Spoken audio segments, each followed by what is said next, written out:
4 साल में यूपीआई से 1.63 करोड़ का लेन देन। सब्जी वाले को 29 लाख का जीएसटी नोटिस मिला। कहा ताजी सब्जियां बेचना जीएसटी फ्री। कर्नाटक के हावेरी में एक सब्जी बेचने वाले को 29 लाख रुपए का जीएसटी नोटिस मिला है। शंकर गौड़ा नाम के इस विक्रेता ने पिछले 4 साल में 1.63 करोड़ रुपए के यूपीआई लेन देन किए, जिसके आधार पर जीएसटी विभाग ने यह नोटिस भेजा है। बार बार डिजिटल ट्रांजैक्शन ने जीएसटी अफसरों को शक में डाला, जिससे उसे यह नोटिस दिया गया। इन घटनाओं के बाद बेंगलुरु और मैसूर जैसे छोटे दुकानदार डर की वजह से यूपीआई छोड़कर नगद लेन देन पर जोर दे रहे हैं। हावेरी के शंकर गौड़ा पिछले 4 साल से म्युनिसिपल हाई स्कूल के पास सब्जी की दुकान चलाते हैं। उनकी ज्यादातर कमाई यूपीआई और डिजिटल वॉलेट से होती है। शंकर गौड़ा का कहना है कि मैं किसानों से ताजी सब्जियां खरीदता हूं और बेचता हूं, जो जीएसटी से मुक्त है। मैं हर साल इनकम टैक्स रिटर्न भरता हूं। इतना बड़ा टैक्स कैसे दे सकता हूं?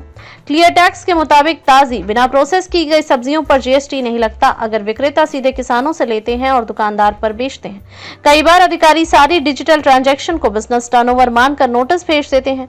कर्नाटक में हजारों छोटे व्यापारी जैसे सड़क किनारे खाने की दुकानें, ठेले वाले और छोटे स्टोर को ऐसे जीएसटी नोटिस मिल रहे हैं। कारण है कि यूपीआई के जरिए होने वाले लेन देन अब जीएसटी विभाग के रडार पर है। अगर सालाना टर्नओवर 40 लाख रुपए माल बेचने वालों के लिए या 20 लाख रुपए सर्विस देने वालों के लिए से ज्यादा है, तो जीएसटी रजिस्ट्रेशन जरूरी है। कई व्यापारी अनजाने में सीमा को पार कर रहे हैं, जिससे नोटिस मिल रहे हैं। कर्नाटक के कई शहरों में दुकानदार क्यूआर कोड हटाकर केवल नगद के साइन लगा रहे हैं। मैसूर में होटल मालिक, पीजी संचालक और ऑटो ड्राइवर भी यूपीआई छोड़ रहे हैं। एक होटल मालिक ने कहा, हर लेन देन का रिकॉर्ड रखना मुश्किल है। जीएसटी नोटिस से बचने के लिए नगद बेहतर है। जीएसटी विभाग ने चेतावनी दी है कि नगद या यूपीआई हर कमाई पर टैक्स देना होगा। कर्नाटक के मुख्यमंत्री सिद्धरमैया ने कहा है कि वे इस मुद्दे को केंद्र सरकार और जीएसटी काउंसिल के सामने उठाएंगे। उन्होंने व्यापारियों को भरोसा दिलाया है कि छोटे व्यापारियों को परेशान नहीं होने देंगे।